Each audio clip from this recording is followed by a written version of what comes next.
She undressed thinking the house was empty, but he had been watching her much longer than she imagined. What begins as attraction turns into a dangerous revelation.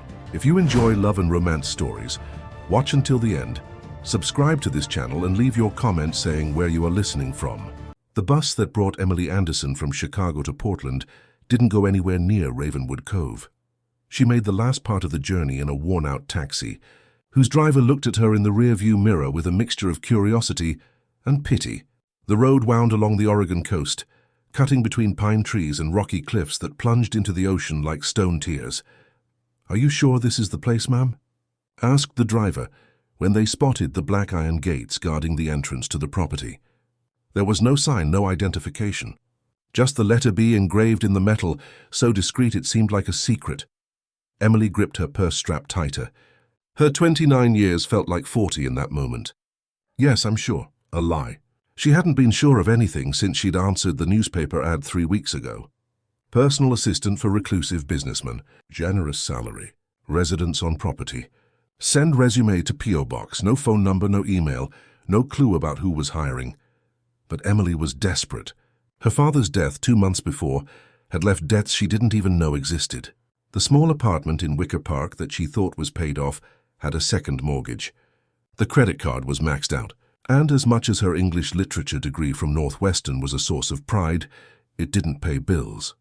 The gate opened automatically as the taxi approached, as if someone was watching them. On the other side, a private road stretched for almost a mile, lined with century-old eucalyptus trees that created a dark green tunnel. Emily felt a shiver when the car emerged from this tunnel, and she saw Ravenwood Manor for the first time. The mansion rose on a cliff like a scar on the horizon. It wasn't simply large, it was imposing in a way that intimidated. 3 stories of dark stone, windows too tall to be friendly, towers that seemed to observe everything around like predatory eyes. The architecture mixed American colonial elements with something darker, more European, as if different eras had met there and decided to compete in melancholy. "My God," murmured the driver. "How many people live there?"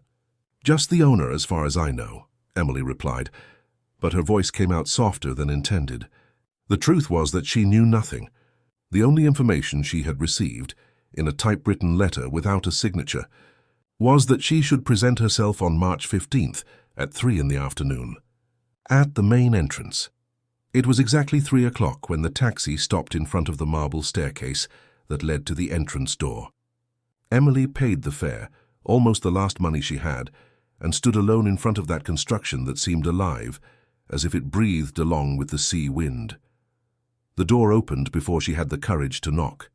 A woman in her 50s appeared, dressed in an impeccable black uniform, her grey hair pulled back in a severe bun. Her eyes were the kind that had seen too much and had decided not to be surprised by anything anymore. "Miss Anderson," said the woman, "it wasn't a question. I'm Mrs. Hartman, the housekeeper. Mr. Blackwood is expecting you." Emily followed Mrs. Hartman through corridors that seemed to have been designed to echo. Their footsteps resonated on the marble like heartbeats. The walls were covered with paintings of people she didn't recognize, old portraits, severe gazes, as if the dead were judging the living. Crystal chandeliers hung from the high ceiling like petrified tears. "You'll be staying in the room on the 2nd floor, West Wing," Mrs. Hartman explained as they walked. "Mr. Blackwood keeps his own hours. Sometimes he works at night, sometimes in the morning. There's no fixed rule. You'll have your daily instructions left on your desk in the office. And as for Mr. Blackwood, can I speak with him directly when necessary?" Mrs. Hartman stopped walking and turned to Emily. Her eyes held something that could have been pity or warning. "Mr. Blackwood speaks when he wants to speak. He's not a man of explanations, and—" She hesitated as if measuring her words. "He's not an easy man, miss. The last assistant lasted only a week. May I ask why?" "You may not." The answer was as dry as a dead leaf. "But I can give you some advice. Stay in the permitted areas of the house. The east wing is off limits. So is the attic. And at night it's best to stay in your room." Emily felt a chill in her stomach that had nothing to do with the cold wind coming through the cracks in the windows. "Why?" "Because that's how Mr. Blackwood wants it." They stopped in front of double doors made of dark wood. Mrs. Hartman knocked 3 times, not 2, not 4, exactly 3, and waited. A male voice answered from inside, "Come in." The voice was deep, velvety, but there was something in it that made Emily think of broken glass. Mrs. Hartman opened the door and gestured for Emily to enter alone. The office was larger than the apartment where Emily had lived in Chicago.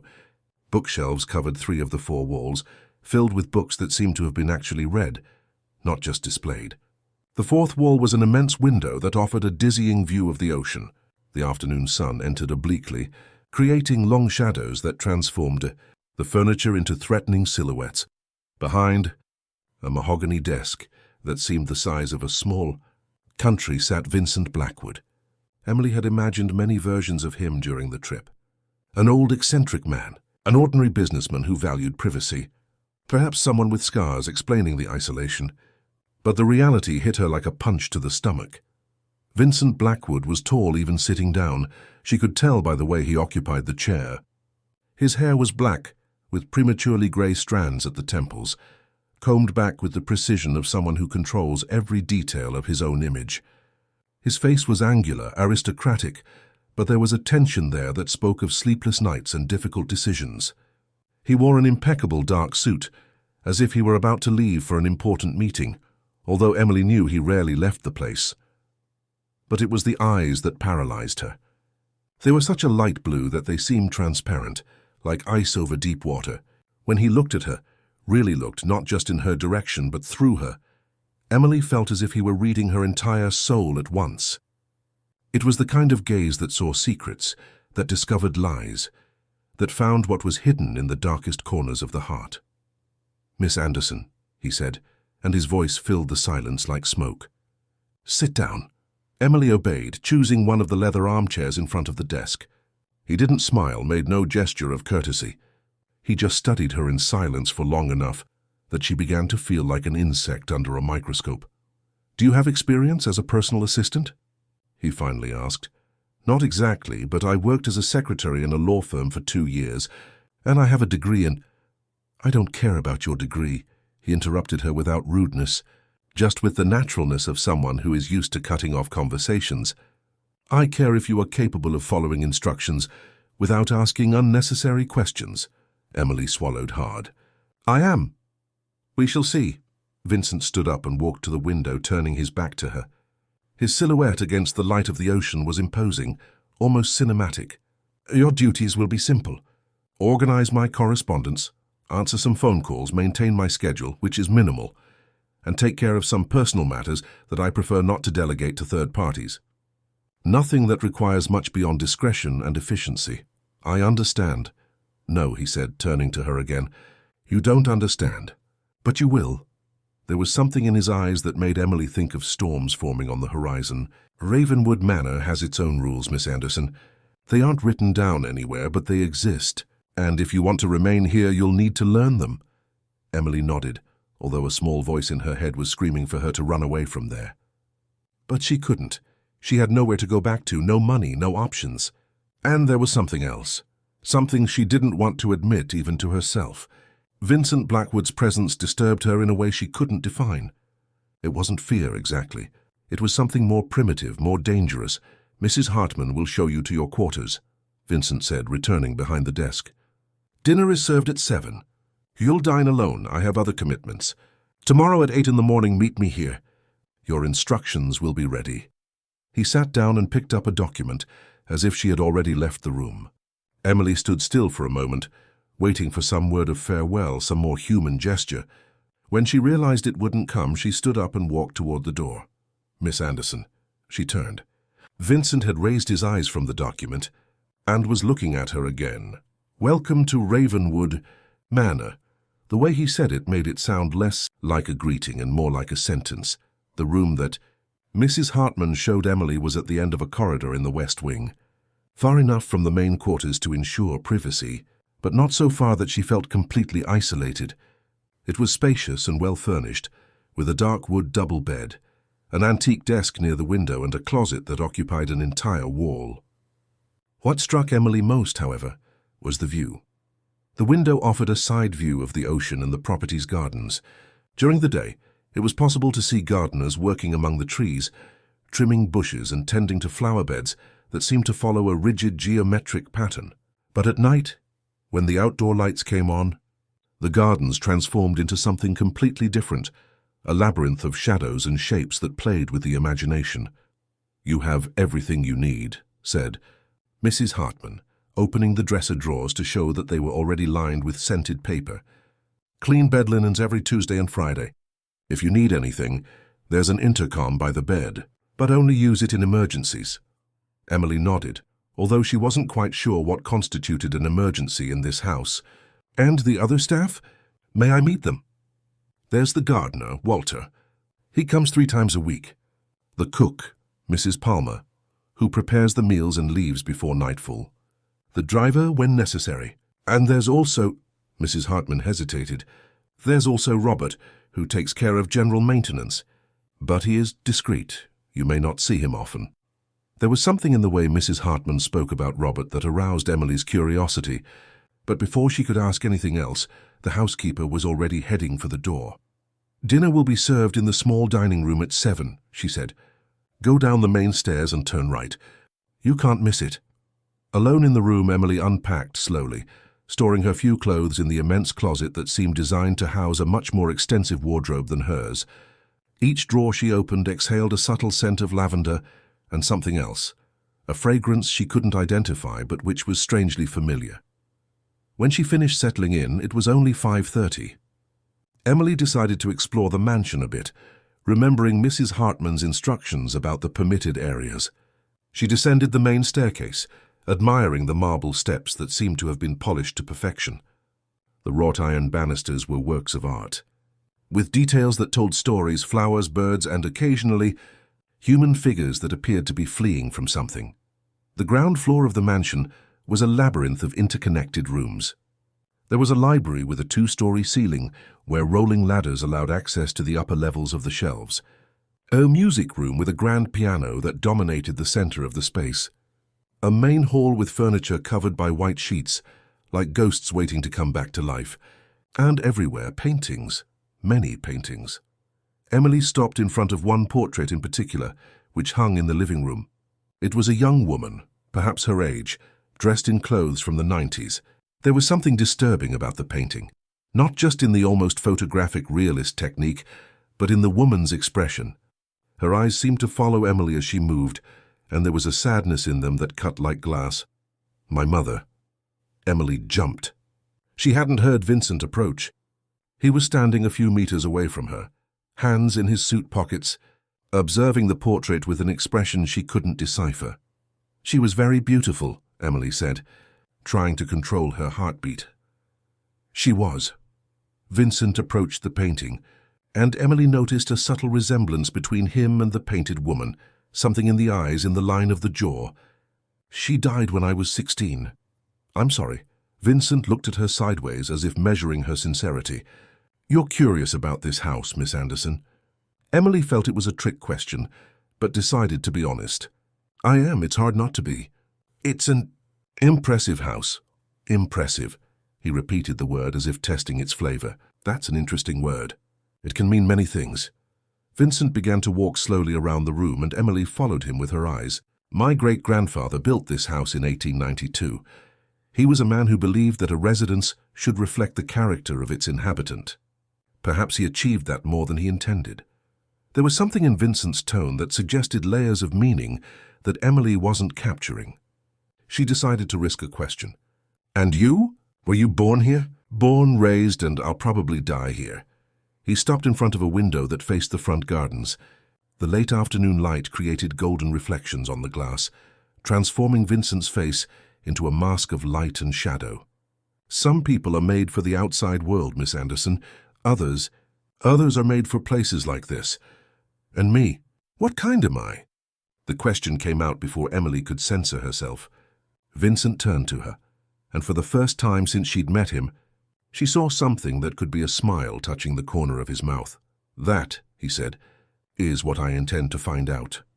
Dinner was served in the small dining room, an intimate space with a table for 6. Although Emily dined alone, Mrs. Palmer, the cook, was a plump woman in her 60s who spoke little but smiled a lot. The food was delicious: grilled salmon with vegetables, accompanied by a white wine that Emily didn't recognize, but was clearly expensive. During the meal, Emily tried to process the impressions of the day. There was something about Ravenwood Manor that left her simultaneously fascinated and uneasy. It wasn't just the dimensions of the property or its imposing architecture. It was something more subtle, the way the staff spoke in half words, how Vincent appeared and disappeared like an apparition, how everyone seemed to know rules that she had yet to learn. After dinner, Emily went up to her room, but sleep didn't come easily. Lying in bed, she heard the sounds of the house, wood creaking, wind in the windows, the distant ocean, but there were other noises too, sounds she couldn't identify. Footsteps in the corridor that stopped in front of her door and then continued on. Something that could be music coming from far away, perhaps from the floor above. Around midnight, Emily gave up trying to sleep and went to the window. The gardens were bathed in the silvery light of the full moon, creating a scene of almost supernatural beauty. It was then that she saw him. A figure moved among the trees, walking along the garden paths with the familiarity of someone who knew every stone, every curve. Even at a distance and in the half-light, Emily recognized Vincent's tall, elegant silhouette. He wore a dark overcoat and walked slowly, as if meditating or lost in deep thoughts. Emily watched him for several minutes, hypnotized by the solitary image. There was something deeply melancholic about the scene, a man walking alone in his own gardens in the middle of the night, as if he were fleeing from ghosts or looking for them. Suddenly, Vincent stopped. He raised his face towards Emily's window, and even with the distance, she had the disturbing impression that he knew exactly that she was there, watching. For a moment that seemed eternal, they stared at each other through the night. Then Vincent resumed his walk and disappeared among the shadows of the trees. Emily moved away from the window with her heart racing. There was something in the exchange of glances that had deeply disturbed her, not exactly fear, but a sudden awareness that she had crossed some kind of invisible line, that from observer, she had become observed. The next morning, when Emily went down for breakfast, she found a white envelope on the small dining room table. Her name was written on the front in an elegant, old-fashioned handwriting. Inside, there was a single sheet of paper with her tasks for the day. Organize the correspondence that had arrived during the week, schedule a call with a lawyer in Chicago, and catalog some books that had recently arrived for the library. Simple tasks, which she completed efficiently. But throughout the day, Emily had the persistent feeling that she was being watched. When she organized papers in the office, she felt as if someone was standing at the door, but when she looked, there was no one. In the library, books that she was sure she had left in one pile appeared in another. Small things, which could be easily explained, but which accumulated like drops of water forming a storm. It was at the end of the afternoon, when she was returning from the office to her room, that Emily found the first photograph. It had been slipped under her bedroom door, a black and white photo of excellent technical quality. The image showed herself the night before, standing at the bedroom window observing the gardens. The angle of the photo suggested it had been taken from somewhere in the gardens themselves, possibly from the trees where Vincent had disappeared. Emily held the photograph with trembling hands. There was no signature, no message, just the image of her in that moment she had believed to be private. The technique was professional, but what disturbed her most was the composition. There was something almost artistic in the way she had been captured, as if she were a model posing for a portrait, not a person being photographed without her knowledge. She put the photo in the desk drawer, trying to convince herself that there was a rational explanation. But when she lay down that night, Emily kept the curtains closed and avoided going near the window, because now she knew with a certainty that froze her blood that Ravenwood Manor had its own eyes, and they were turned toward her. Emily woke up on the third day with the feeling that she had slept poorly, though she couldn't remember having nightmares. There was a strange quality to the light coming through the window, as if the world outside was slightly out of focus. When she went down for breakfast, she found 2 photographs waiting for her. The first showed her in the library the day before, reaching for a book on the higher shelves.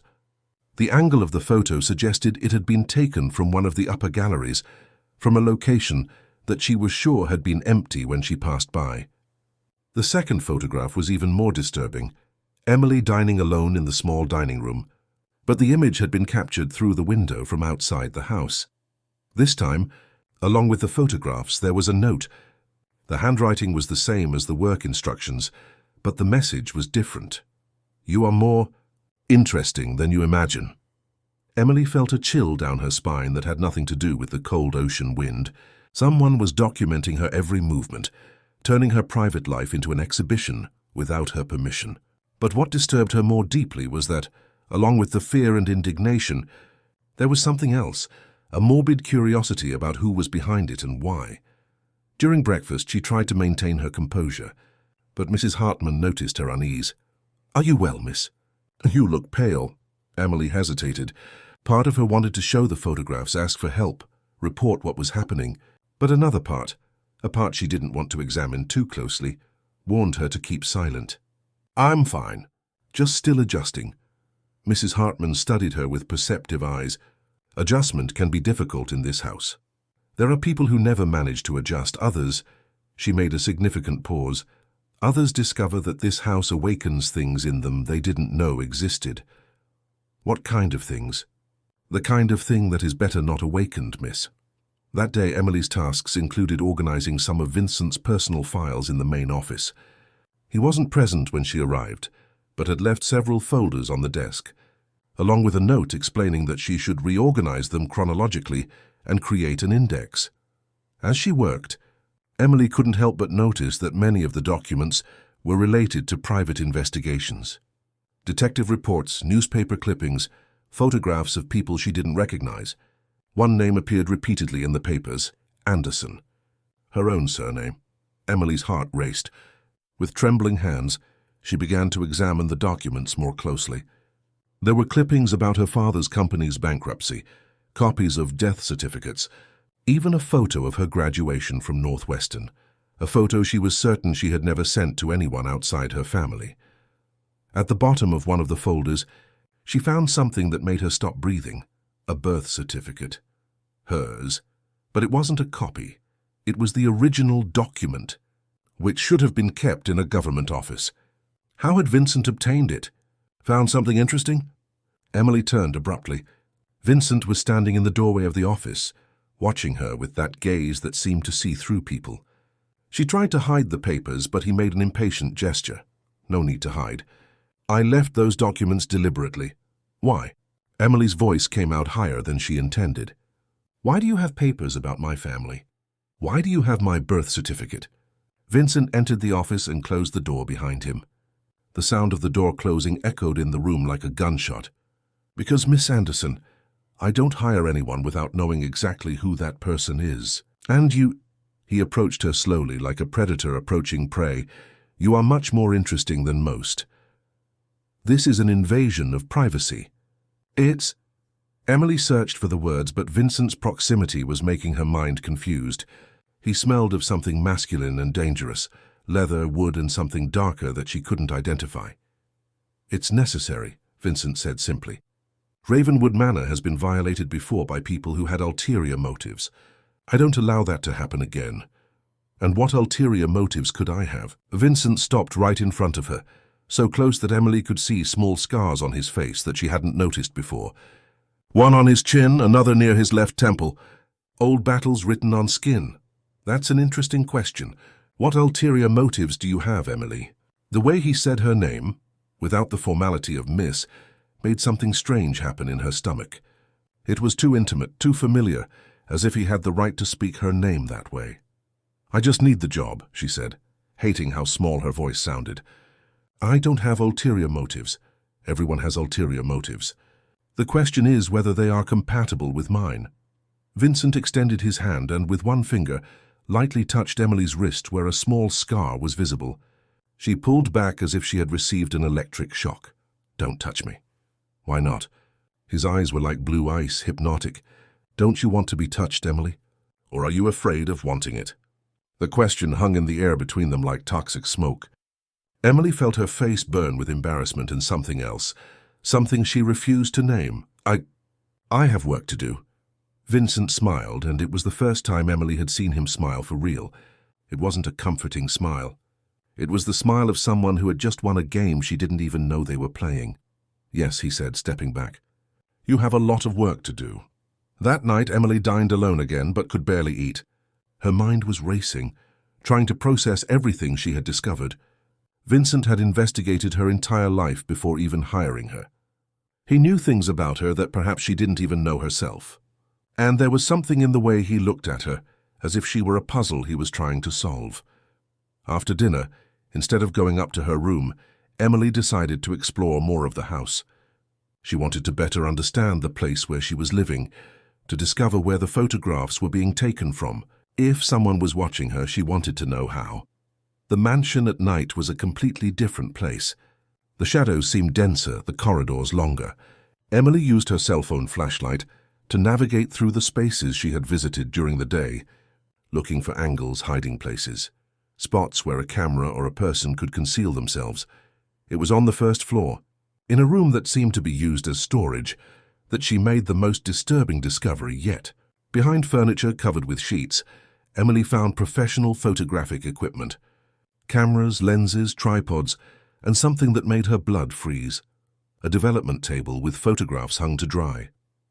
All the photographs were of her. There were at least 20 images, some taken during the day, others at night.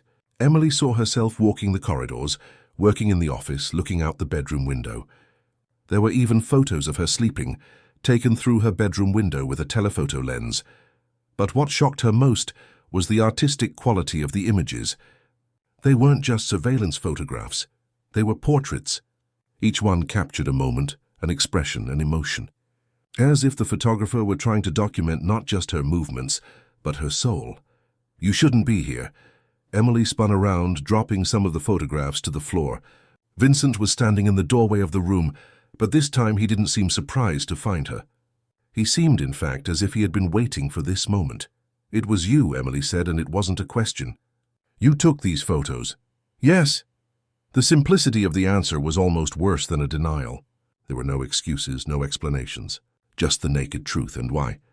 Emily approached him, furious and terrified at the same time. "Why are you doing this to me?" Vincent looked at the photographs scattered on the floor, then at her. "Because," he said slowly, "it's been a long time since I've seen something so beautiful in this house. And beauty, Emily, is something that should be preserved." "This is sick." This is what it is," Vincent interrupted her. "And now that you know, you need to decide what you're going to do with that information." Emily stared at him, trying to read his expression. "Are you threatening me?"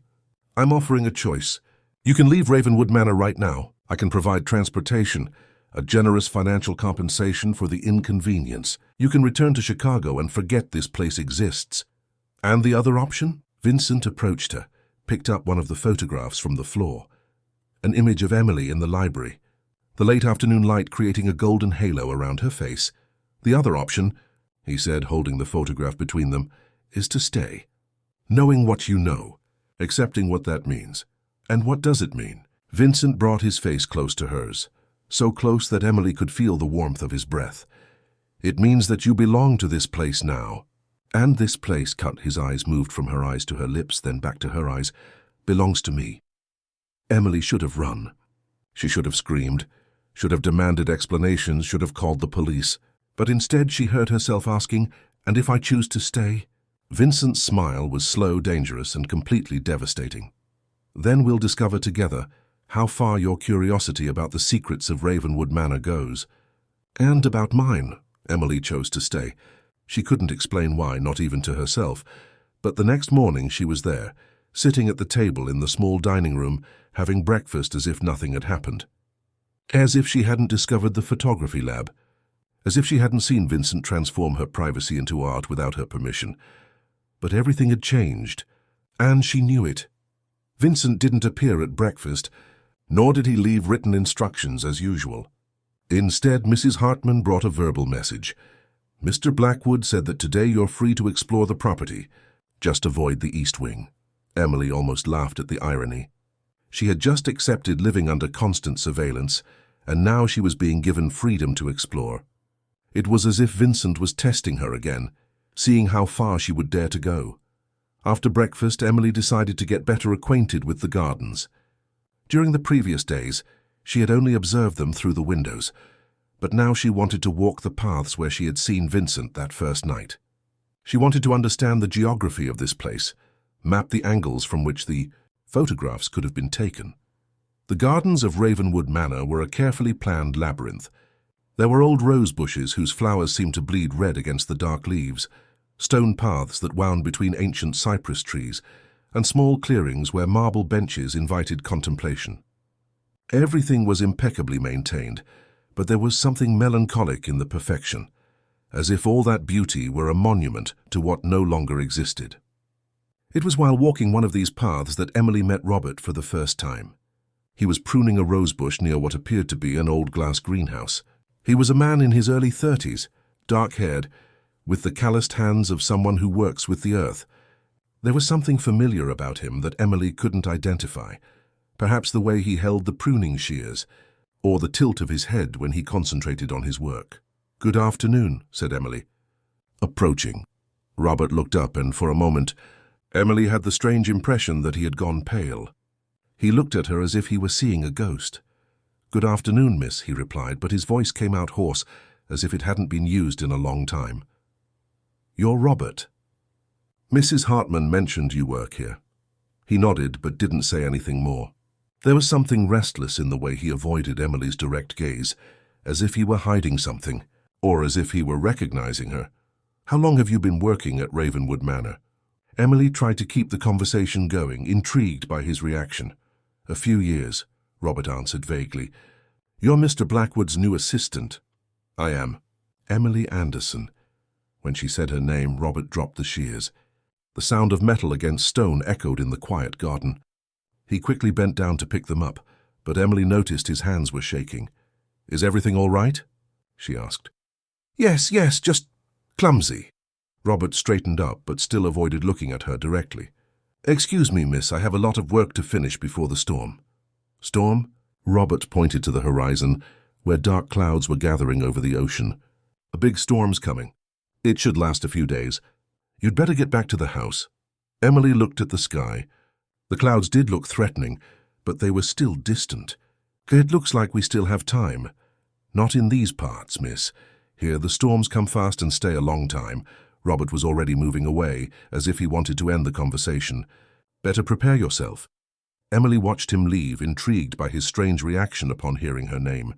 There was something there that she wasn't understanding, a piece of the puzzle that was still out of place. Back at the house, she found a flurry of activity that contrasted with the usual calm of Ravenwood Manor. Mrs. Hartman was giving instructions to two men Emily didn't know, who were placing wooden protections on the ground floor windows. Mrs. Palmer was in the kitchen, preparing what looked like enough food for a week. "Is the storm going to be that strong?" Emily asked Mrs. Hartman. "Oh yes, miss. When storms come here, they completely isolate the property. The road becomes impassable. There's no electricity, no telephone. We're completely alone until it passes." "And how long does it usually last?" 3-4 days, sometimes a week." Mrs. Hartman paused in what she was doing and looked at Emily with an expression she couldn't interpret. "You've never been isolated here during a storm."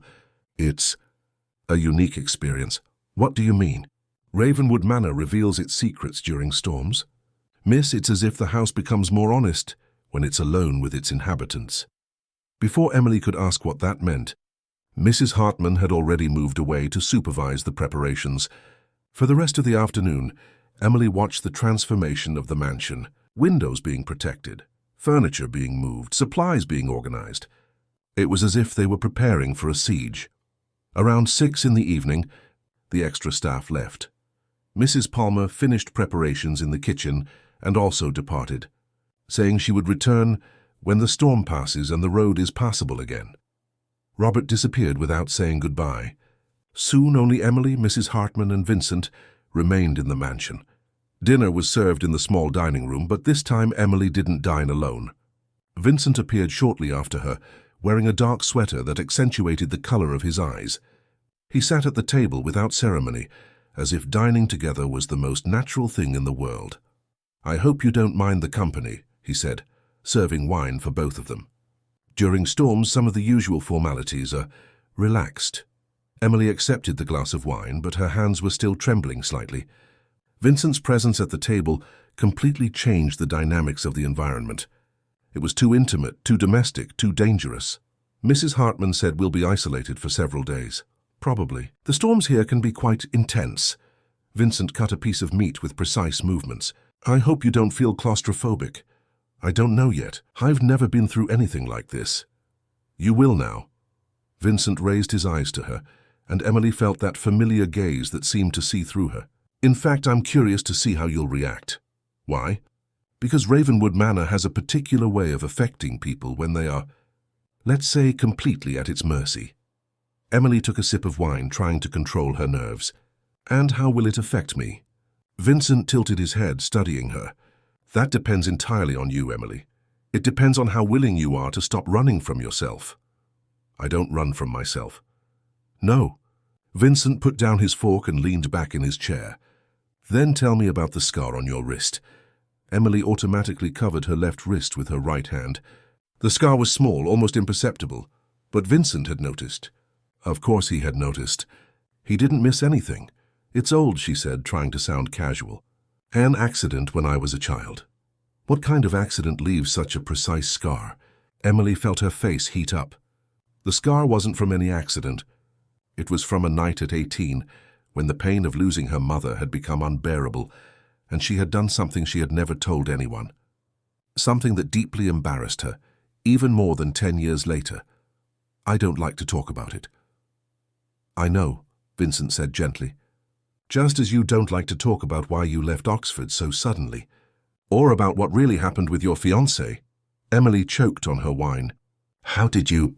I told you I investigated you, Emily, and when I investigate someone, I find out everything. Vincent leaned forward, resting his elbows on the table. Jason Mitchell, engineering graduate. You were engaged for 8 months when he disappeared. Body never found. Case filed as possible suicide. The wineglass almost slipped from Emily's hands. Hearing Jason's name being pronounced by Vincent was like a punch to the stomach. Jason with his gentle eyes and easy smile. Jason, who had promised to take care of her after she lost her father. Jason, who had simply disappeared on a rainy night, leaving only a note saying he could no longer live with the weight of his secrets. You have no right to talk about him, Emily said, her voice strangled. I have the right to talk about anything that affects the people who live in my house. Vincent got up and walked over to her, stopping beside her chair. And Jason Mitchell still affects you, doesn't he? You still wonder what he meant by the weight of his secrets. Emily rose abruptly, the chair scraping against the marble floor. Enough, I'm not going to stay here listening to this. She started heading for the door, but Vincent gently held her arm, but with enough firmness to make her stop. Emily! She turned to him, furious and hurt. What? The storm has arrived. It was only then that Emily noticed the sound.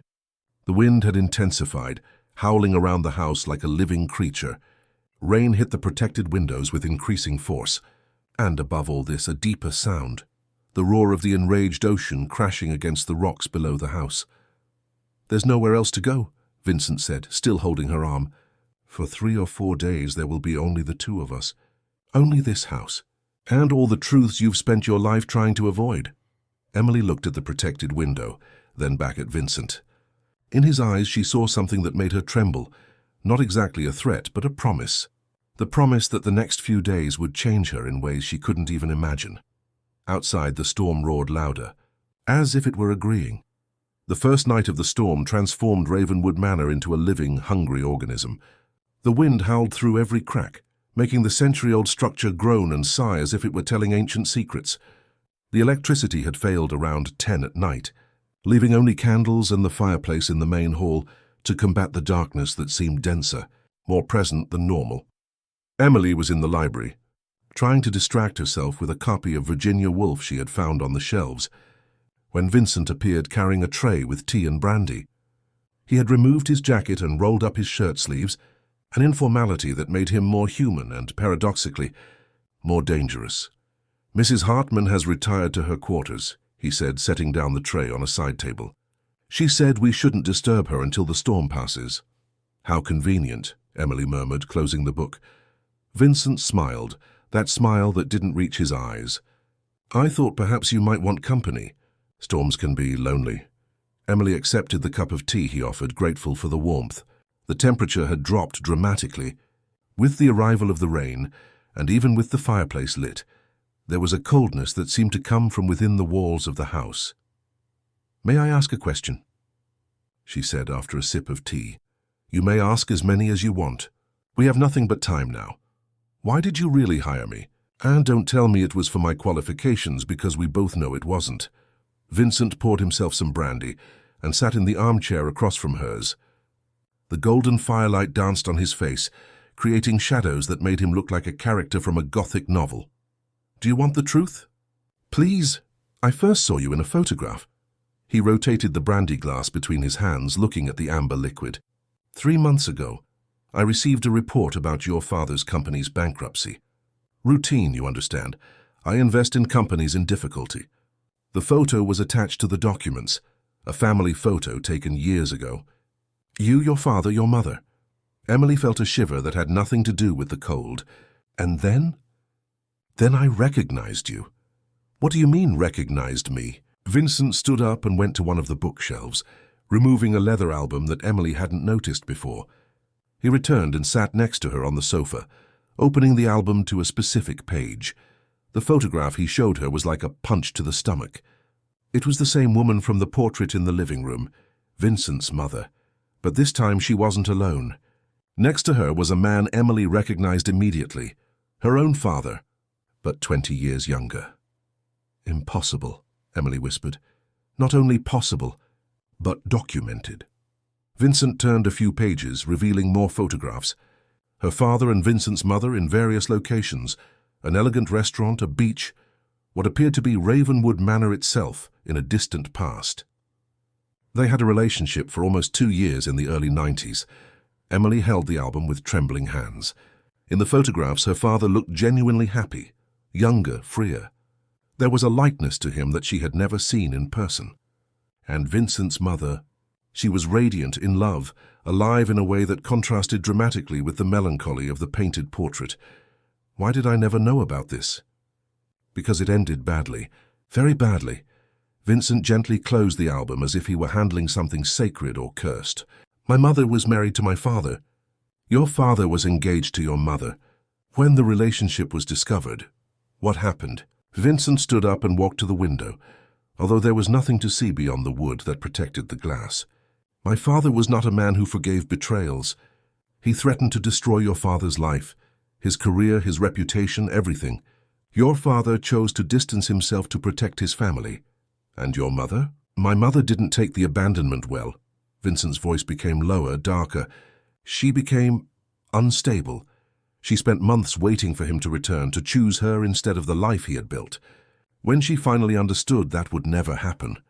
Vincent didn't finish the sentence, but Emily understood. The melancholic portrait, the deep sadness in the painted woman's eyes, the way Vincent spoke about his mother's death at 16. She killed herself. Overdose of sedatives. She left a letter explaining everything. How she had fallen in love, how she had been rejected, how she couldn't live knowing she had lost the only man she had truly loved. Emily felt tears burning her eyes. "And you blame me?" "I did." Vincent turned to her, and there was an intensity in his eyes that made her stop breathing. "I spent years blaming your father, planning some sort of revenge, until I found that photograph of you. And then I realized you were the perfect revenge. The daughter of the man who destroyed my family, here in my house, under my control." Vincent approached her slowly. "It was poetry, Emily. It was justice." Emily rose abruptly, the album falling to the floor with a dull thud. "So that was it? An elaborate revenge? You brought me here to punish me for my father's sins. That's what I thought I wanted." Vincent stopped in front of her, so close that Emily could feel the heat emanating from his body. "But then you arrived and I discovered something I didn't expect." "What?" "That revenge is a very cold thing. And you—" He raised a hand and lightly touched her face. "You are anything but cold." Emily should have backed away. She should have pushed his hand away, should have run to her room and locked the door. But instead she found herself leaning her face against the palm of his hand, closing her eyes, feeling lost and found at the same time. "This is madness," she whispered. "It is," Vincent agreed, running his thumb over her lower lip. "But there's a kind of madness that makes more sense than sanity." The storm chose that moment to roar louder, making the whole house tremble. The candles flickered, and for an instant they were in almost total darkness. When the light returned, Emily realized that Vincent was even closer, their bodies almost touching. "Emily," he said, and there was something in his voice that she had never heard before. Vulnerability, need. "Can you forgive me for what I planned to do?" She opened her eyes and found him looking at her with an intensity that was almost painful. "It depends. On what? On what you plan to do now?" Vincent smiled, but this time it was different. It was real, genuine, and it completely transformed his face. Now I plan to discover if it's possible to fall in love with one's own salvation." Before Emily could respond, he leaned in and kissed her. The kiss was soft at first, almost hesitant, as if Vincent were giving her the chance to pull back. But Emily didn't pull back. Instead, she moved closer, her hands finding his chest, feeling the tensed muscles beneath his shirt. The kiss deepened, became more urgent, more necessary. Emily felt as if she were awakening from years of sleep. Each of Vincent's touches ignited nerve endings she had forgotten she possessed. When he pulled her closer, she could feel his heart beating against her chest, fast and strong like her own. It was the sound of something falling on the floor above that separated them. They pulled apart, breathless, looking toward the ceiling. The noise had been too loud to be caused by the wind, too specific to be accidental. "What was that?" Emily whispered. Vincent frowned, his expression becoming tense again. "I don't know. Mrs. Hartman should be sleeping." Another noise came from the upper floor, this time clearly footsteps. Someone was walking through the corridors of the second floor, but the footsteps were too heavy to be Mrs. Hartman's. "Is there someone else in the house?" Emily asked, although she knew the answer would be no. Vincent didn't respond. Instead, he picked up one of the thicker candles and began walking toward the stairs. "Stay here," he said. "No." Emily followed him, taking another candle. "If there's someone in the house, I want to know who it is." Vincent seemed about to argue, but another noise, this time something like furniture being dragged, decided the matter for him. They climbed the stairs together, the candles creating dancing shadows on the walls. The corridor of the second floor was plunged in almost total darkness, but there was a faint light coming from the end of the corridor, from the direction of the east wing, the wing that was supposed to be locked, the wing that was forbidden. "Impossible," Vincent murmured, but Emily could hear the tension in his voice. They walked cautiously down the corridor, the sound of their footsteps muffled by the Persian rugs. As they approached the east wing, Emily could see that there was indeed a faint light coming from one of the rooms, not electric light, but the yellowish glow of candles or a lamp. Vincent stopped in front of a heavy oak door that Emily had never seen open. Now it was ajar, and the light was coming from inside the room. "Vincent," a male voice called from inside the room, a voice that made Emily freeze with horror and recognition. "You can come in, and you can bring Emily too." Vincent turned to her, and Emily saw in his eyes something she had never seen before, genuine fear, because the voice that had called them belonged to someone who should have been dead for more than a year. It was the voice of Jason Mitchell. Emily entered the room in the east wing as if she were walking into a nightmare. The flickering candlelight revealed an environment that seemed to have been preserved in amber. Furniture covered by sheets, paintings turned against the wall, and in the center of the room, seated in a worn leather armchair, was Jason Mitchell. But it wasn't the Jason she remembered. The man before her had lost weight. His blonde hair was longer and unkempt, and there was stubble that completely changed his appearance. But it was his eyes that shocked her most. Those gentle brown eyes she had loved now had a vigilant, almost wild quality, like those of an animal that had lived too long in captivity. "Hello, Emily," said Jason, and his voice carried a slightly different accent, more drawling, as if he had spent time somewhere distant. "You look different." Emily couldn't speak. Her legs failed her, and she had to lean on the doorframe to keep from falling. Vincent immediately positioned himself beside her, a solid presence amid the emotional chaos that was exploding in her mind. "Jason?" she finally managed to whisper. You're alive." "Unfortunately, yes." Jason rose from the armchair, and Emily noticed he limped slightly on his left leg, although I haven't always been sure if that was a blessing or a curse. "I don't understand." "You died. They told me you had..." that you'd killed yourself. They found your car by the edge of Lake Michigan. They found what I wanted them to find." Jason looked at Vincent with an expression that was half anger, half resignation. "Isn't that right, Vincent?" Vincent clenched his fists, but his voice remained controlled. "Jason has been living here for more than a year, under specific circumstances." Specific circumstances. Emily turned to Vincent, incredulity and fury growing in her voice. "You kept my fiancé prisoner for more than a year and call that specific circumstances?" "Ex-fiancé," Jason corrected bitterly. "And prisoner is a strong word. I'd say I'm more of a permanent guest." "Don't joke with me, Jason," Emily exploded, surprising herself with the intensity of her anger. "You let me believe you were dead. I mourned for you. I blamed myself for months, thinking there was something I could have done to prevent it." "You couldn't have done anything," Jason said, and for the first time his voice showed a trace of the gentleness she remembered. "Actually, Emily, you were the only good thing in my life during that period. The only pure thing. Then why did you fake your death? Why did you abandon me?" Jason looked at Vincent again, and Emily realized there was a complex dynamic between the two men that she wasn't understanding. "Because I discovered things I shouldn't have discovered. And Vincent here made me an offer I couldn't refuse." "What kind of offer?" It was Vincent who answered. "Jason was investigating my mother's death." Emily felt as if the floor had disappeared beneath her feet. "What?"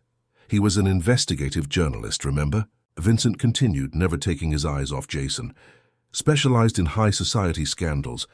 He was working on a story about suspicious suicides among wives of wealthy businessmen from the 90s.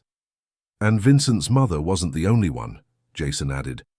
There was a pattern. Women married to powerful men, involved in extramarital relationships, all dead in circumstances that were quickly filed away as suicide. Emily looked from one to the other, trying to process the information. "Are you saying Vincent's mother was murdered?" "I'm saying there were too many questions without answers," Jason replied. "And when I started asking those questions, very powerful people became uncomfortable." Vincent walked to a table in the corner of the room and returned carrying a thick folder. "Jason discovered that my father wasn't the man I thought he was. In fact, my entire family wasn't what I thought it was." He opened the folder, revealing photographs, documents, newspaper clippings. Emily moved closer, hypnotized, and saw photos of at least a dozen different women, all aged between 25 and 40, all dead under similar circumstances. "My God," she whispered. "Your father," Jason said gently, "was also on the list of men I was investigating." Emily turned to him so quickly she almost lost her balance. "What are you trying to say?" "Your mother, Emily, she didn't die of cancer." Emily's world tilted. She had to sit down in a nearby chair to avoid fainting. "That's a lie. My mother died of cancer when I was 12. I remember the illness, the treatments." "You remember what your father said it was," Jason said softly. "But the actual medical records tell a different story." Vincent approached her, extending a document. With trembling hands, Emily took the paper. It was a death certificate, but not the one she knew. This one listed the cause of death as intoxication by undetermined substance. Suspicious death under investigation. "No," Emily shook her head violently. "No, this can't be true. My father would have told me." "He wouldn't lie about this." "Your father," Vincent said with surprising gentleness, "was protecting you." And protecting himself. Jason approached and knelt before Emily's chair. "Emily, I discovered the whole truth shortly before I died. Your father and Vincent's mother didn't end their relationship because of threats from Vincent's father. They ended it because your mother discovered the affair. And then? And then your mother threatened to expose not just the relationship, but some questionable business activities in which your father was involved with Vincent's father." Emily looked at the two men, feeling as if she were watching her entire life being rewritten before her eyes. "What activities?" Vincent and Jason exchanged a look, and it was Vincent who answered. "Money laundering. Through shell companies. Fraudulent investments. An operation that lasted years and involved some of the most powerful families in the country. And my mother found out." "Your mother was an accountant," Jason said. "And she was very good at what she did. When she began to suspect your father's relationship, she dug deeper. She found evidence not just of the love affair, but of the entire financial operation. Emily felt nausea rising in her stomach. So they killed her. Not directly, Vincent said, but yes, she was slowly poisoned with a substance that mimicked the symptoms of cancer. When she finally died, everyone believed she had succumbed to the disease. Except there was no disease at all, Jason completed. Just a woman who knew too much and threatened the wrong people. Emily rose abruptly, walking to the covered window. She needed air, needed space to process everything she was hearing. Why are you telling me this now? Why are you two? She turned to them and suddenly understood. You're working together. Not exactly working together, Vincent corrected. More like, we've reached a mutual understanding. Jason came here more than a year ago to confront me, Vincent explained. He believed I was involved in my own mother's death, that I had inherited my father's dirty business. And were you? Emily asked, though part of her didn't want to know the answer. Not in the way Jason thought, Vincent replied. But I always knew something was wrong with my mother's death. And when I inherited everything, I discovered evidence of my father's business. The evidence I was trying to use to expose the entire operation. Then why did Jason stay here? Why did he fake his death? Because the people who killed our mothers are still alive, Jason said, and they discovered I was investigating. The choice was simple, disappear or really die. And Vincent offered protection. Vincent offered more than protection. Jason looked at Emily with an expression she couldn't interpret. He offered revenge. Emily felt a chill run down her spine. What kind of revenge? It was Vincent who answered, and when he spoke, his voice had a dark quality she had never heard before. The kind that requires patience, planning, and the right person in the right place at the right time. The right person? Vincent and Jason looked at each other again, and this time Emily saw something in both their eyes that made her realize there was another revelation coming. Emily, Vincent said softly, you weren't hired just because you look like my mother, and you're not here just because of the relationship our parents had. Then why? Jason stood up and walked to a dresser in the corner of the room. He opened a drawer and removed a different folder, smaller, thinner. Because you're the key to the entire operation. You always have been. He handed the folder to Emily. With trembling hands, she opened it and found documents that made her world stop completely. Birth certificates, adoption documents, medical records, and at the center of it all, a photo of her as a child. A photo she had never seen before. Taken in a hospital when she was just a few days old. Emily, Vincent said gently, there's something about your identity that you need to know. Something that changes everything. Emily held the documents with hands that trembled so much she could barely read the printed words. But even so, certain phrases jumped from the paper like fire. Child found in state of abandonment. Unknown paternity. Irregular adoption processed through private intermediaries. I don't understand, she whispered, looking at the birth certificate that showed a birth date 3 days different from the one she had always known. This can't be right. I wasn't adopted. I remember my childhood. I remember my parents. You remember what they wanted you to remember, Jason said gently, moving closer to her. Emily, you were kidnapped when you were 5 years old. The document escaped from Emily's hands and floated to the floor like a dead leaf. What? Vincent picked up another folder from the table, this one even more voluminous than the previous ones. Your birth name wasn't Emily Anderson. It was Emily Rivers. You were kidnapped from an orphanage in Savannah when you were 5 years old. That's impossible. I remember being a child in Chicago, playing in the garden of our house. You remember a house in Chicago from the age of 6, Jason corrected. And those memories are real. But the first year was conditioning. Therapy to erase your previous memories. Creation of a new identity, a new history. Emily let herself fall into the chair again, feeling as if her brain was dismantling piece by piece. Why would anyone do that? Vincent opened the folder he was holding and removed a series of old photographs. The first showed a dark-haired girl with large eyes, approximately 5 years old, smiling at the camera in what appeared to be an institutional environment. This is you, he said, handing her the photograph. They're 5 years old at St. Mary's Orphanage in Savannah. Emily looked at the photograph and felt a disturbing recognition. It was her, without a doubt, but there was something in the child in the photo that she didn't recognize. an innocence, a joy that seemed to have been erased from her memory. And this, Vincent showed a second photograph, is who you really are. The second photograph showed the same girl, but this time she was with an older woman in a room that Emily recognized immediately. It was the library of Ravenwood Manor, but decades younger, without the deterioration she saw now. "My God," Emily whispered. "The woman in the photograph is my grandmother," Vincent said. "And you, Emily, are my cousin." The silence that followed was broken only by the sound of the storm roaring outside. Emily looked from Vincent to Jason, then back to the photographs, trying to process information that seemed to come from a parallel universe. "I don't understand. How can I be your cousin? My grandmother had 2 children," Vincent explained, sitting on the edge of the table to be at eye level with her. "My father and a younger daughter, your biological mother. She got pregnant very young, at 16. My grandfather, being the conservative man he was, kicked her out of the house. She had you in Savannah but died in childbirth due to complications. And then? Then you were taken to the orphanage. My grandmother tried to get you, but my grandfather forbade it. He said you were evidence of family shame and that you would never be recognized as his granddaughter." Jason picked up another photograph from the folder. "But your grandmother didn't give up. She visited you secretly at the orphanage, brought gifts, spent time with you, until my grandfather found out," Vincent completed, "and decided to solve the problem permanently." Emily felt bile rising in her throat. "He arranged my kidnapping." "He arranged your adoption through illegal intermediaries," Vincent corrected.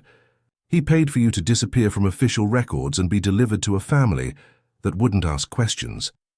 The Andersons, who weren't exactly innocent in this story," Jason added. "They knew you had been obtained illegally. In fact, it was through them that your grandfather met the man who would become your adoptive father. They were already involved in the money laundering operation."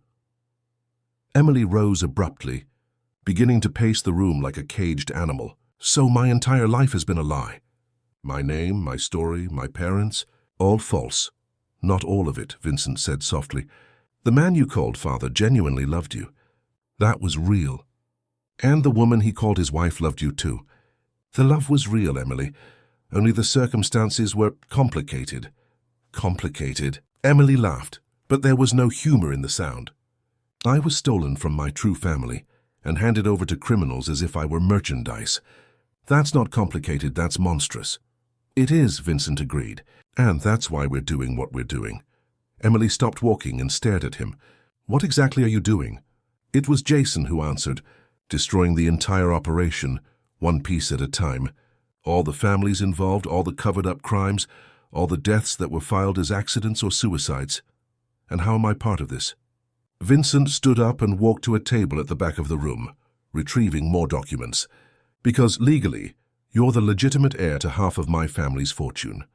When my grandmother died, she left a secret will recognizing you as her granddaughter and leaving half of everything to you. A will that my grandfather hid," Vincent continued. "A will that was only discovered after his death 2 years ago." Emily felt her legs failing again. "You're saying I should inherit half of Ravenwood Manor? Half of your family's fortune?" "I'm saying you already have inherited it," Vincent replied, handing her a legal document. "This is my grandmother's original will. When she died in 1998, you officially became co-owner of all the Blackwood property." Emily looked at the document, but the words seemed to be dancing on the page. "Why are you telling me this now?" "Because we need your signature," Jason said, "to legally transfer certain properties and accounts that will allow us to expose the entire criminal operation." "And also," Vincent added, approaching her again, "because you deserve to know who you really are." Emily looked at him, then at Jason, then at all the documents scattered around the room. Her mind was struggling to process 24 years of lies being undone in a single night. "And if I don't sign? If I just leave here and never come back?" "You can do that," Vincent said. "No one is forcing you to stay. But the people who killed your grandmother, your biological mother, the mother you knew, and my mother are still out there. They still have power, they still make victims." Vincent stopped in front of her, and Emily could see the intensity burning in his eyes. "And as long as they're free, you'll never be truly safe." "Why not?" It was Jason who answered, Because now that you're here, now that the truth is coming to light, you've become a risk.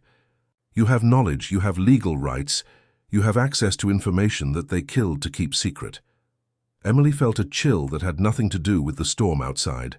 So my choice is to help you or spend the rest of your life looking over your shoulder, Vincent completed.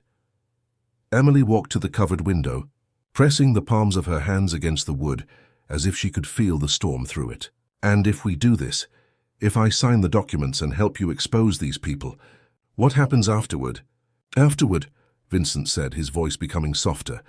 You finally discover what it's like to live without lies. Emily turned to look at him. And us, what happens between us? The question hung in the charged air of the room. Vincent and Jason looked at each other, and Emily realized there were layers of tension between them that she still hadn't fully understood. That, Vincent said finally, depends entirely on you. And on me, Jason added, and there was something in his voice that made Emily look at him more carefully. What do you mean? Jason looked at Vincent, then back at her. Emily, there's one more thing you need to know. About why I was really investigating these deaths. About why I approached you in the first place. Emily felt her stomach drop. What do you mean? I didn't meet you by chance at Northwestern, Jason said softly. I sought you out purposely, because I'm also part of this story. How? Jason took a deep breath before answering. Because the woman who hired me to investigate these deaths, the person who gave me the first clues about the criminal operation, was your grandmother. Vincent's grandmother. Emily looked from Jason to Vincent, seeing in both their eyes the confirmation of something she still didn't have the courage to ask. She contacted me 6 months before she died, Jason continued. She said she had a granddaughter who had been stolen from the family and that she needed to find her before it was too late. And you found me. I found you, and I fell in love with you. Genuinely, Emily, that wasn't part of the plan. Emily felt tears burning her eyes. So our relationship was real, Jason said firmly. But it began with a lie. And when I discovered the whole truth, when I realized how dangerous it would be for you to know, I made the decision to disappear, to protect me, to try to protect you. But now, Jason looked at Vincent again. Now we realize that the only way to really protect you is to end this once and for all. Emily let herself fall into the chair again, overwhelmed by the magnitude of everything she had discovered. Her identity, her family, her past, her future, everything was being rewritten in that dark room, while the raging storm outside mirrored the chaos in her mind. I need time to process all this, she said finally. Time is something we don't have much of, Vincent replied. The storm will pass in a day or two, and when it passes, they'll know you're here. Who are they? The people who killed our families, Vincent said simply, and who won't hesitate to kill you too, if they discover you know the truth. Emily looked at the two men who had turned her world upside down in a single night, and realized her life had reached a point of no return. There was no way to go back to ignorance, no way to pretend she was just Emily Anderson, a personal assistant with no past. If I do this, she said slowly, if I sign the documents and help you, I need a guarantee. What kind of guarantee? Emily looked directly at Vincent. I want the complete truth. About everything. About your feelings, about your plans, about what you really expect to happen between us when all this is over. Vincent smiled, and for the first time since she had met him, the smile reached his eyes. The complete truth can be more dangerous than lies, Emily. I survived 24 years of lies, she replied. I think I can handle the truth. Then let's find out, Vincent said, extending his hand to her. Together. Emily signed the documents at 3 in the morning, while the storm continued to punish Ravenwood Manor with a fury that seemed to echo the turbulent feelings inside her. Her signature, Emily Rivers Blackwood, as written in the original will, seemed to seal not just legal agreements, but her destiny. Jason had retired to his quarters in the East Wing after the signatures, claiming he needed to organize the next steps of the plan. But Emily noticed in the way he avoided looking at her directly that there was more than strategy in his withdrawal. There was a melancholy, an acceptance that something had changed irrevocably between them. Now alone with Vincent in the library, Emily felt the weight of all the night's revelations. It wasn't just the shock of discovering her true identity, or the magnitude of the conspiracy, that had shaped her life. It was the awareness that she was crossing a line from which there would be no return. "How do you feel?" Vincent asked softly, pouring himself another brandy. His tie had disappeared at some point during the night, and the top buttons of his shirt were open, revealing pale skin that Emily was surprised to find herself wanting to touch. "Like I've been born again," she answered, and was surprised to realize it was true. "And like I've died at the same time." Vincent approached her, offering a glass of brandy which she accepted. Their fingers touched during the transfer, and Emily felt an electric current run through her arm. "Emily Rivers Blackwood," he said, trying out the name. "How does it sound to you?" "Strange, frightening, like it's someone else's name." She took a sip of the brandy, feeling the liquid burn her throat, but also liberating, as if I could finally stop running from something I didn't even know I was running from. Vincent sat beside her on the sofa, closer than would have been appropriate if they were still pretending formality. "And now that you know who you really are, what do you want to do?" Emily looked at him, studying the face that had become so familiar in such a short time. "I want the truth you promised. About your feelings." Vincent smiled, but there was a vulnerability in that smile she had never seen before. "My feelings are complicated. All feelings are complicated." "That's not an answer." Vincent turned to face her completely, and Emily saw in his eyes an intensity that made her heart race. "When I brought you here, my intention was to use you, to make you fall in love with me, for us to marry, and then I would have control over your inheritance and could execute my revenge with legitimate resources." Emily felt a stab of pain, but not of surprise. Part of her had always suspected there was more to her hiring than Vincent had initially admitted. "And now? Now I've discovered that I can't distinguish between what I feel for you and what I feel for my need for revenge. They've become the same thing." Vincent reached out and touched her face gently. "I love you, Emily, but I don't know if I love you or the idea of you. I don't know if my love is real or just another form of obsession." The brutal honesty of the answer was like a slap and a caress at the same time. Emily leaned into his touch, closing her eyes. "And does that matter? Shouldn't it matter?" Emily opened her eyes and found Vincent watching her with an intensity that was almost painful. "Jason loved me in a pure way, without complications, and yet he left me. You love me in a complicated, dangerous, maybe even somewhat sick way. But you're here." "Emily..." "No," she put a finger to his lips. "Let me finish. My whole life was built on well-intentioned lies, people who protected me by keeping me in ignorance, people who loved me by hiding the truth from me. You're the first person who offers me the truth, even if it's dark."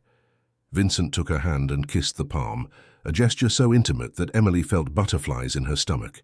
"The truth is that I need you, not just for revenge, but for my own redemption. Without you, I'm just another rich man obsessed with the past. With you, I can become something better." "Or something worse," Emily whispered. "Or something worse," he agreed. "Are you willing to take that risk?"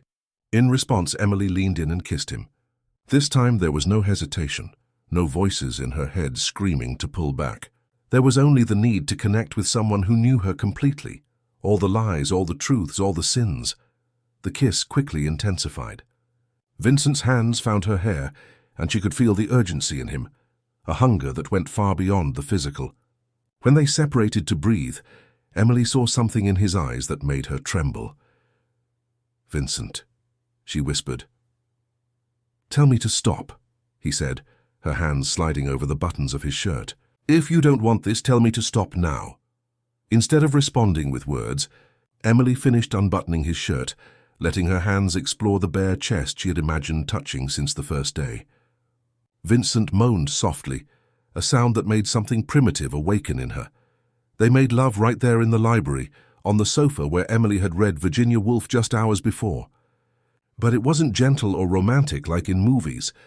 It was urgent, almost desperate, as if both were trying to find themselves through the other's skin. It was Vincent nibbling at her neck while she arched her back. It was Emily digging her nails into his back when he entered her for the first time. It was the two of them moaning names that were both true and false at the same time. Afterward, they lay intertwined on the sofa, covered only by Vincent's shirt and the flickering candlelight. Emily traced the scars on his chest with a finger. cataloguing each mark of a life that had been more violent than she had imagined. "Jason heard," she said softly. "I know." Vincent ran his fingers through her hair. "Does that bother you? Should it bother me? I don't know. You loved him." Emily considered the question. "I did, but it was the love of who I thought I was. Emily Anderson loved Jason Mitchell. But Emily Rivers Blackwood," she looked at him, "Emily Rivers Blackwood loves you." Vincent smiled, and this time the smile was pure relief. "Even knowing I'm dangerous?"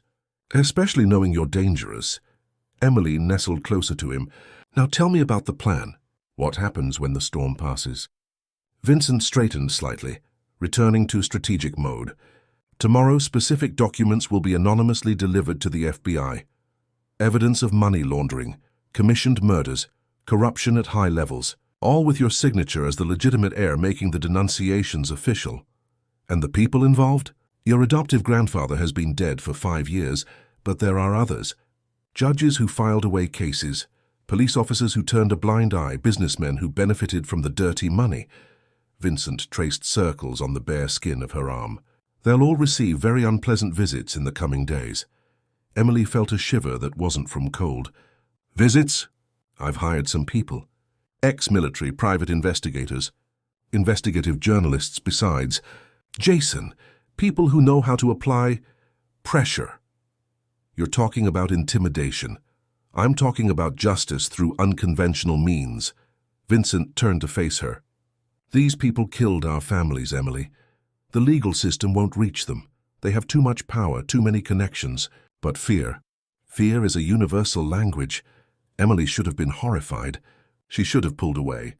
Should have questioned whether she was getting involved with a man as dangerous as those they were hunting.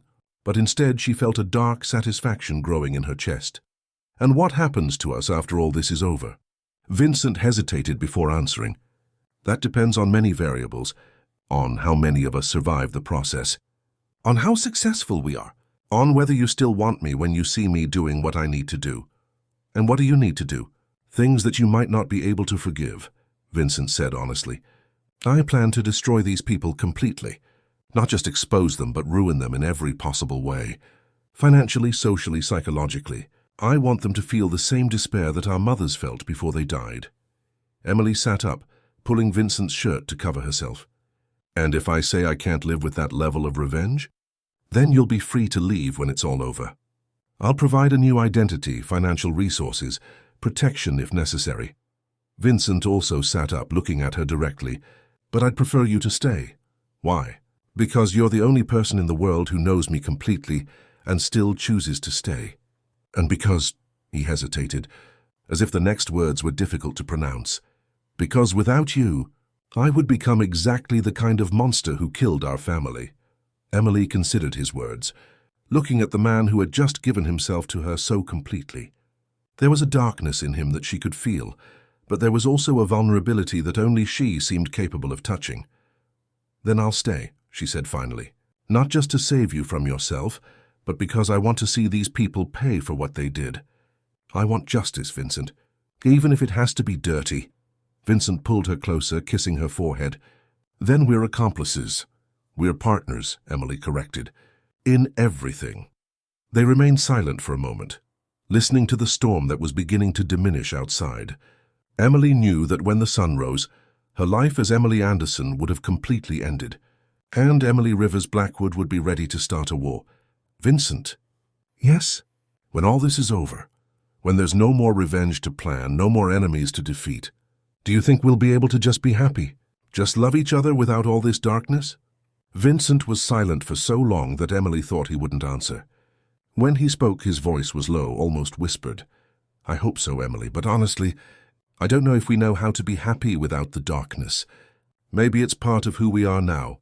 Emily nodded because she knew he was right.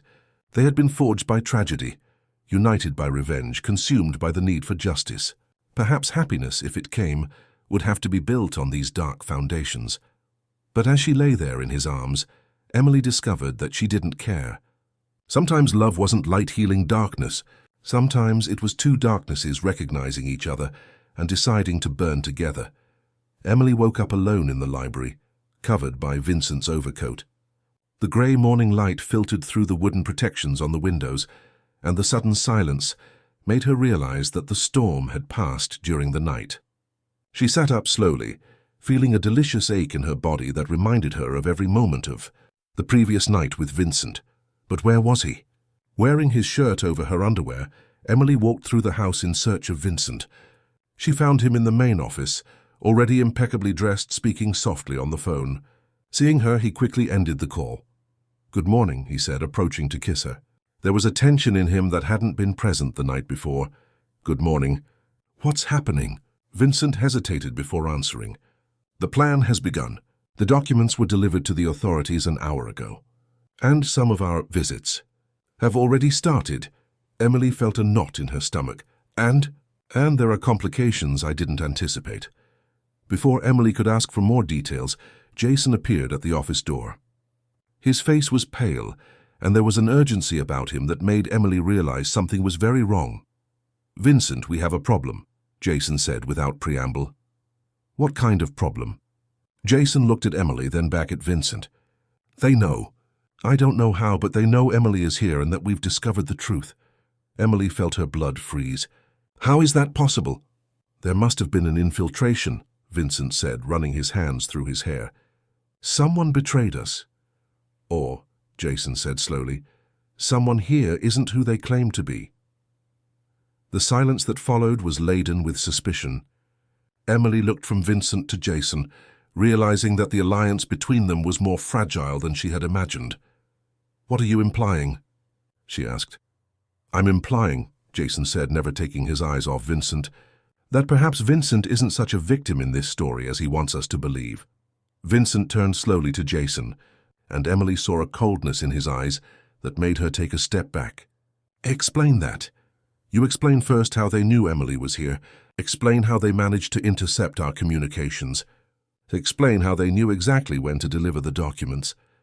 Emily felt as if the floor were disappearing beneath her feet again. "Vincent!" Vincent looked at her, and for a moment she saw something in his eyes that could have been guilt. "Emily, there are things about this operation that I haven't told you." "What kind of things?" "The kind of things that will make you hate me for hiding them." Jason laughed, but there was no humor in the sound. "Do you want to tell her, or should I?" Emily looked from one to the other, feeling panic growing in her chest. "Someone tell me what's going on." It was Vincent who spoke.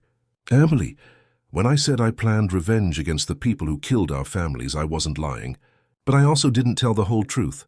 "What truth?" "The truth that some of the people we want to destroy are people I've been doing business with for the past few years." Emily felt nausea rising in her throat. "What do you mean?" Jason picked up a folder from the desk and handed it to Emily. "What he means is that your dear Vincent isn't just a traumatized heir seeking justice. He's an active player in the same criminal operation that killed our families." Emily opened the folder with trembling hands. Inside were photographs of Vincent in meetings with men she didn't recognize, documents showing financial transfers, contracts signed by him. "This can't be true," she whispered. "It is true," Vincent said, his voice dangerously calm.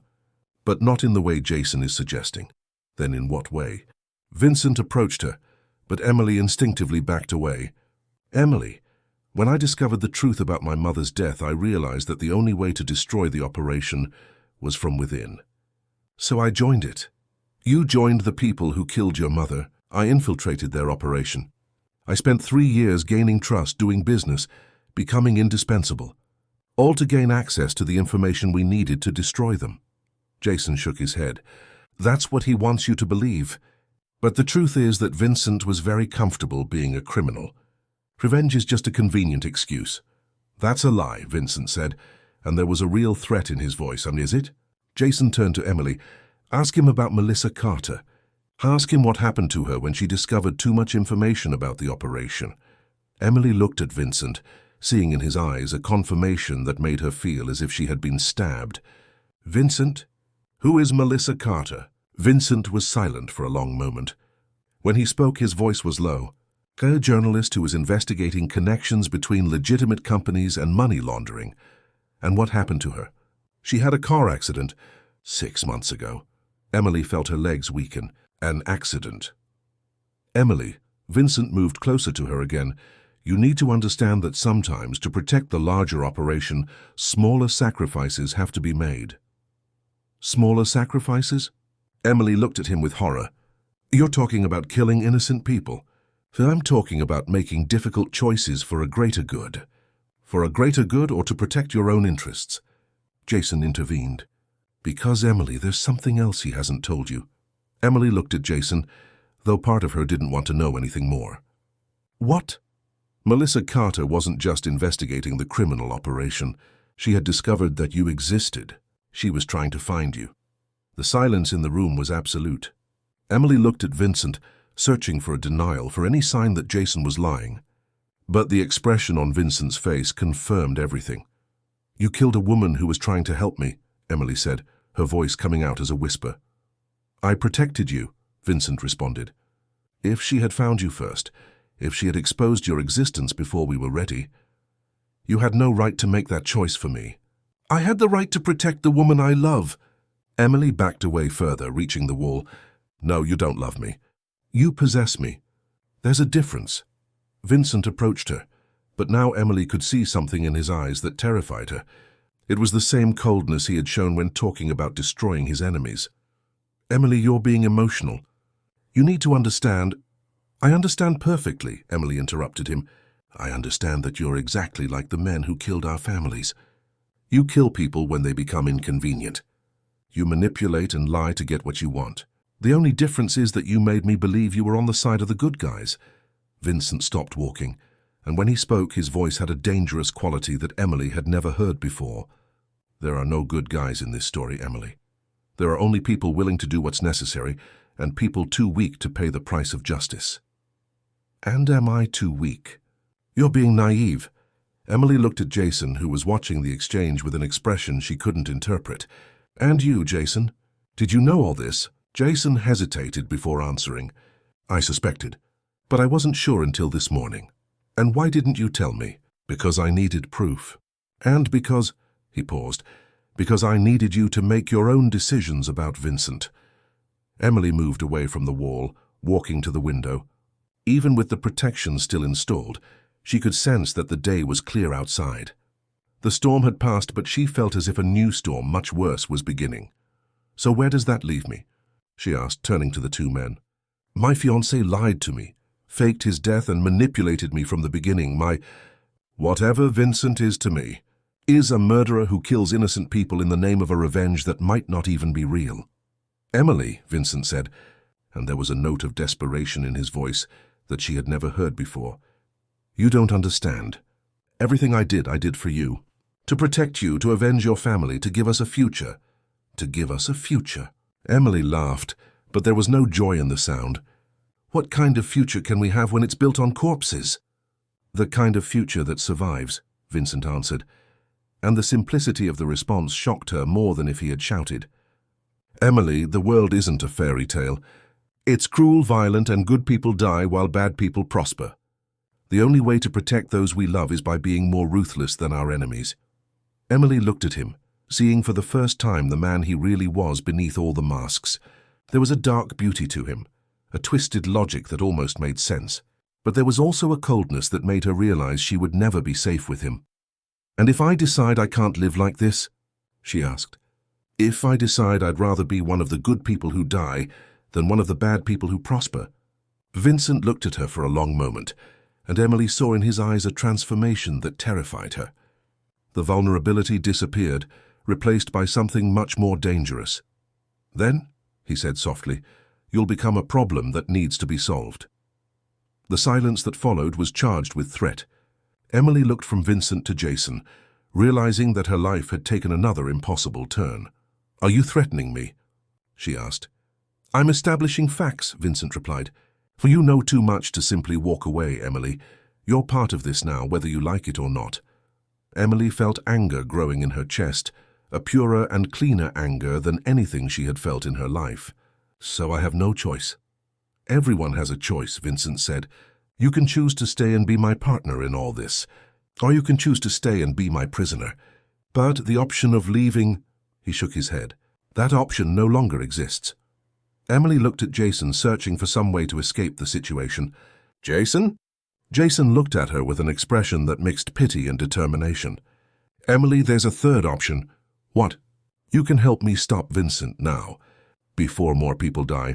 Vincent laughed, but the sound had nothing cheerful about it. "Interesting. The man who faked his own death to escape problems now wants to play hero." "At least I never killed innocents," Jason replied. "No, you just abandoned the woman you loved when things got difficult." Emily looked from one to the other, realizing she was at the center of a war that had begun long before she arrived at Ravenwood Manor. But she also realized something else.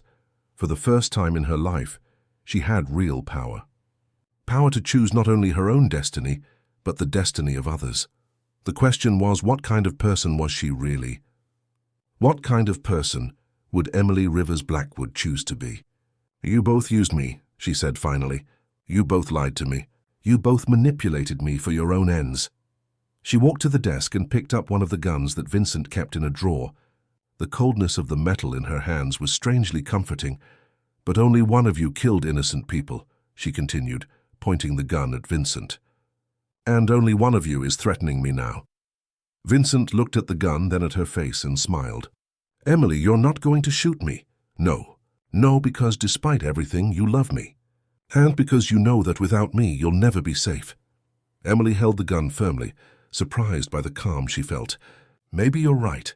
Maybe I do love you. But Vincent..." "Yes? There's a difference between loving someone and letting them destroy you." And then Emily made the decision that would change everything. Emily lowered the gun slowly, but didn't put it down. Instead, she walked to Vincent's desk and sat in his chair, positioning herself as if she were now the one in charge. The gesture didn't go unnoticed by either man.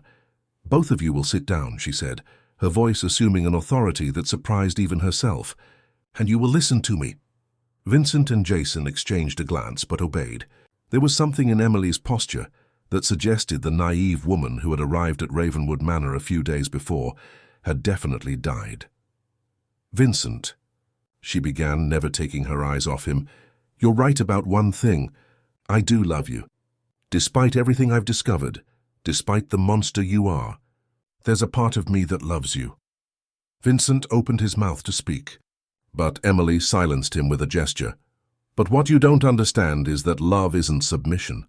And what you definitely don't understand is that I'm no longer the vulnerable Emily you brought here to manipulate." She stood up, walking to the window, but keeping the gun visible. "You both want me for your own purposes. Jason wants me to be the good girl who helps him do the right thing. Vincent wants me to be his willing accomplice or his resigned prisoner." Emily turned to face them. "But you both underestimated one fundamental thing." "What?" Vincent asked, though his voice showed he was already beginning to understand. "That I am Emily Rivers Blackwood. And the Blackwoods aren't known for being submissive." Emily returned to the desk and opened a different drawer, removing a set of documents that made Vincent pale. "While you were sleeping this morning, I was busy. Turns out that being the heir to half a fortune gives access to certain information." She spread the papers on the desk. "Bank accounts, Vincent. All of them, including those you thought were hidden. Contracts for all your dirty business. And most interesting," she held up a specific document, "the current address of Melissa Carter's family." Vincent straightened in his chair, his mask of control finally cracking. "Emily, what have you done?" "What I did was learn quickly how this game works."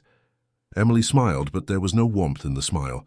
"Do you want to know what happens when someone with legal access to half your resources decides to use them against you?" "You wouldn't do that, wouldn't I?" Emily leaned forward. 3 hours ago, I transferred $500,000 to Melissa Carter's family. Money that came from your accounts, Vincent, along with a letter explaining that the money was compensation for what you did." The silence in the room was absolute. Vincent looked at Emily as if he were seeing a ghost. "You'll also discover," Emily continued, "that certain information about your activities was sent to several investigative journalists this morning. Not just the information about the larger operation, but specifically about you." Jason leaned forward. "Emily, this is dangerous." "If you exposed Vincent, then he'll have to deal with the consequences," Emily interrupted him. "Just as Melissa Carter had to deal with the consequences of investigating the truth."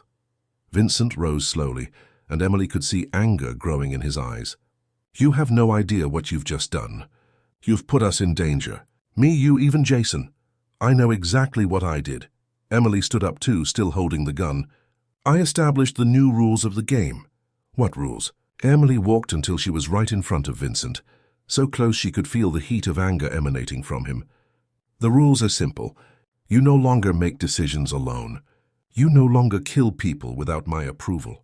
And you certainly no longer threaten me. And if I refuse to accept these rules? Emily smiled, and this time the smile had a quality that made Vincent involuntarily back away. Then you'll discover that I've learned your lessons very well about how to deal with people who become problems. Vincent studied her for a long moment, and Emily could see the calculation happening in his eyes. He was evaluating his options, measuring his resources against hers. Jason, Emily said without taking her eyes off Vincent, you have a choice to make too. What choice? You can leave Ravenwood Manor now, with enough money to start a new life anywhere in the world. Or you can stay and help us finish what we started. And if I choose to stay? Emily finally looked at him. If you choose to stay, you accept that we're not the good guys in this story. You accept that sometimes justice requires dirty hands. And you accept that I'm in charge now. Jason looked from Emily to Vincent, then back to her. And if I leave? Then you live. And we continue our war without you. Jason was silent for a long moment. When he spoke, his voice was low. And us, what we once had? Emily felt a pang of sadness but didn't let it show. What we had was based on lies, Jason. Both yours and mine. Emily Anderson loved Jason Mitchell. But those people don't exist anymore. Jason nodded slowly, as if finally understanding that the woman he had loved really had died during the storm. Then I'll leave. Good choice. Jason stood up, but before leaving, he turned to Emily one last time. Are you sure about what you're doing?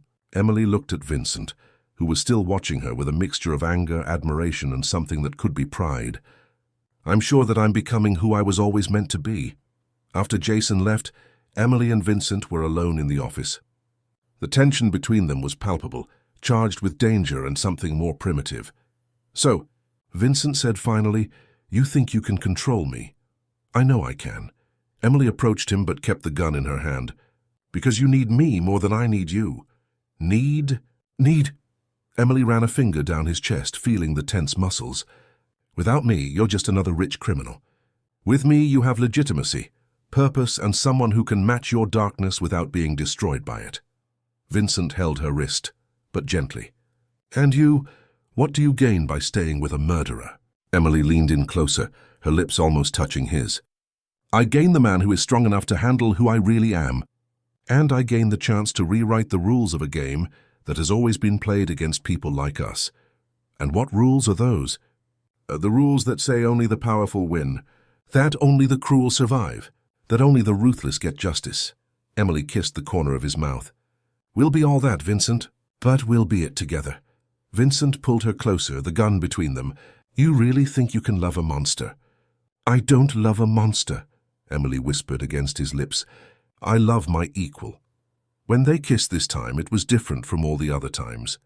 There was no hesitation, no fear, no illusions about who they were.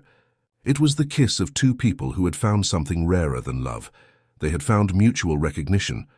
When they separated, Vincent smiled, and this time the smile reached his eyes. So you want to be my real partner in everything? I want to be your equal, Emily corrected. Your partner, not your subordinate. And the dirty business? The revenge? The difficult choices? Emily considered the question, thinking of the woman she had been just a week before. That Emily would have been horrified by the question, but that Emily had been built on lies. The dirty business we'll clean up or find less lethal ways to deal with. The revenge we'll complete, but in a way that we can live with the consequences. And the difficult choices, she paused, looking into his eyes, the difficult choices we'll make together. Vincent nodded slowly. And if someday you decide you can no longer live with who we are? Emily smiled, and for the first time in days, the smile was completely genuine. Then we'll find a way to be different people, together. Even if that means giving up the power, the fortune, everything? Vincent, Emily said, finally putting the gun down on the desk, I lost my identity, my family, my entire life, And I discovered that I still have the only thing that really matters. What? Why, is the ability to choose who I want to be. And I choose to be someone who loves you despite everything. Someone who fights by your side, not behind you. Someone who can walk in darkness without losing herself. Vincent kissed her again, and this time Emily gave herself completely. Not to the naivety of first love, but to the complexity of a love that had been tested by fire and had survived. 6 months later, Emily Rivers Blackwood sat in the library of Ravenwood Manor, reading reports about the social reforms her foundation was implementing. The criminal operation had been exposed and dismantled, but instead of simply destroying, they had chosen to build something better in its place. Vincent entered the library carrying 2 glasses of wine, a tradition they had developed for their late afternoon meetings. "How were the meetings today?" he asked, sitting beside her on the sofa where they had made love for the first time. "Productive. The new legislation on orphanages was approved, and the fund for families of victims of domestic violence is working better than we expected." Vincent smiled. "Who would have thought we'd be better philanthropists than criminals?" Emily laughed. "Speak for yourself. I'm an excellent philanthropist, and a ruthless CEO when necessary. I learned from the best."